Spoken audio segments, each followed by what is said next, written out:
రాష్ట్రంలోని ఉన్నత విద్యాశాఖ పరిధిలో 12 విశ్వవిద్యాలయాల్లో ఆచార్యుల పదవి విరమణ వయసును 60 నుంచి 65కు పెంచిన నేపథ్యంలో దాన్ని 2023 డిసెంబర్ నుంచి పరిగణలోకి తీసుకుని తమకు అమలు చేయాలని విశ్రాంత ఆచార్యులు కోరుతున్నారు. పదవి విరమణ వయసు పెంపును అమలు చేయాలని రాష్ట్ర ఉన్నత విద్యా మండలి అధికారులకు సీఎం సలహాదారు వేం నరేందర్ రెడ్డికి పలువురు మంత్రులకు వినతి పత్రాలు అందజేస్తున్నారు. 2023 డిసెంబర్ నుంచి 2024 డిసెంబర్ వరకు 49 మంది ఆచార్యులు పదవి విరమణ పొందారని, ఏపీలోనూ పదవి విరమణ వయసు పెంపు అమలు చేశారని వారు గుర్తు చేస్తున్నారు.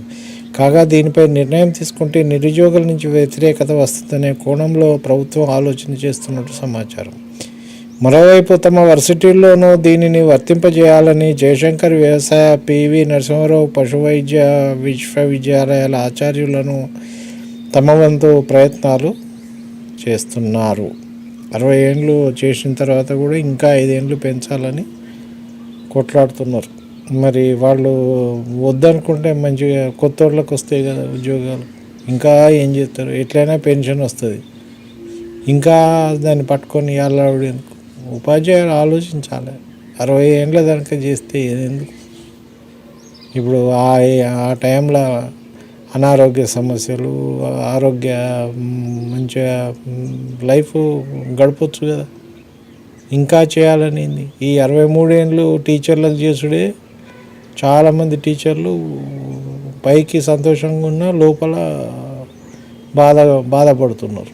ఇంకెన్ని రోజులు చేయాలి, ఇంకెన్ని రోజులు 58 నుంచి 63కి చేసుడు, 61కి చేసుడు, దాన్ని 63కి పెంచుతా అంటున్నారు. పెంచుడు కాదు, ఇంకా తగ్గియాలి. తగ్గిస్తే ఇప్పుడు ఒక్క టీచరు శాలరీలో 4 టీచర్లు అపాయింట్ అవుతారు. ప్రభుత్వాలు ఆలోచించాలి. నిరుద్యోగం పెరుగుతున్నది. చదువుకున్న వాళ్ళు రోడ్లు పట్టుకొని తిరుగుతున్నారు. ఎంఏలు, బీఈడీలు, బీఎస్సీలు, బీటెక్లు, టీటీసీలు చేసిన వాళ్ళు షాపింగ్ మాల్లల్లో 10,000కు, 12,000కు, 15,000కు చేస్తున్నారు. మరి వాళ్ళ పరిస్థితి ఆలోచించి మానవీయ దృక్పథ కోణంతో ఆలోచించి పెద్ద మనసుని చేసుకొని ఇంట్లో కూర్చోవాలి నిమ్మలంగా. మనవరాళ్ళను ఆడించుకుంటూ పుణ్యకార్యాలు చేసుకుంటూ